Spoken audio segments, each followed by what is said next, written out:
Ήταν 22 Μαρτίου του 1875 όταν τα αδέρφια Αλέξανδρος και Ανδρέας Καμπάς αγόρασαν 5.000 στρέμματα στην περιοχή της Κάτζας προκειμένου να εγκαθιδρύσουν την αυτοκρατορία τους. 10 χρόνια αργότερα, στις 20 Ιουνίου του 1885, εγκαινιάζεται η σιδηροδρομική γραμμή που ενώνει το Νέο Ηράκλειο με το Λαύριο. Ένας από τους σταθμούς αυτής της σιδηροδρομικής γραμμής ήταν ο σταθμός Λεοντάριο ή Κάτζας. Αξίζει να αναφερθεί πως το Νέο Ηράκλειο ενωνόταν με άλλη γραμμή η οποία έφτανε μέχρι την πλατεία Αττικής. Η πλατεία Αττικής έχει ονομαστεί έτσι για αυτόν ακριβώς το λόγο, επειδή ήταν η αφετηρία των σιδηροδρόμων Αττικής.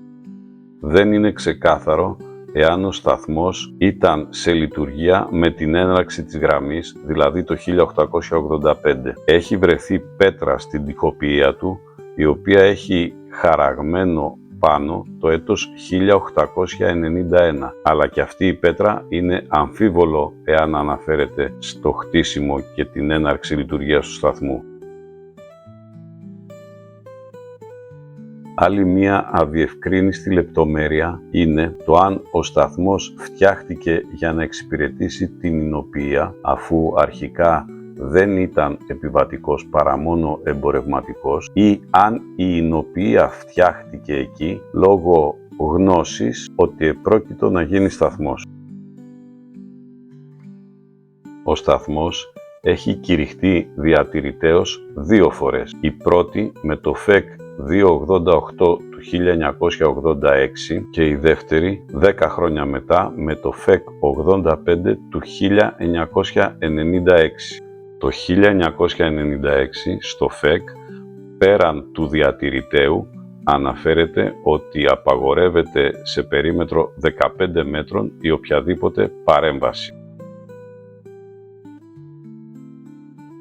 Όπως μπορείτε να δείτε στο βίντεο, έχουν γίνει παρεμβάσεις στην τοιχοποιία, παρεμβάσεις στήριξης της τοιχοποιίας, καθώς και παρεμβάσεις κλεισίματος εισόδων. Στηρίχτηκε ο νότιος τοίχος και έκλεισε περιμετρικά κάθε είσοδος που υπήρχε, κάθε τρύπα, είτε ήταν πόρτα, είτε ήταν παράθυρο, είτε ήταν άνοιγμα στην τοιχοποιία. Ναι, υπήρχε και τέτοιο. Οι παρεμβάσεις αυτές έγιναν ορθώς κατά τη γνώμη μου, αφού χωρίς αυτές μάλλον σήμερα είτε από το χρόνο είτε από τους Βανδάλους δεν θα είχαμε αυτό το κτίσμα όρθιο. Σύμφωνα με το Μνημόνιο Συνεργασίας μεταξύ του Δήμου Παλίνης και της ιδιοκτήτριας του κτήματος Καμπά εταιρείας, η εταιρεία έχει αναλάβει την υποχρέωση αναπαλαίωσης του σταθμού όταν θα ξεκινήσει το έργο του κτήματος Καμπά. Νομίζω ότι η αναπαλαίωση του σταθμού επήγει.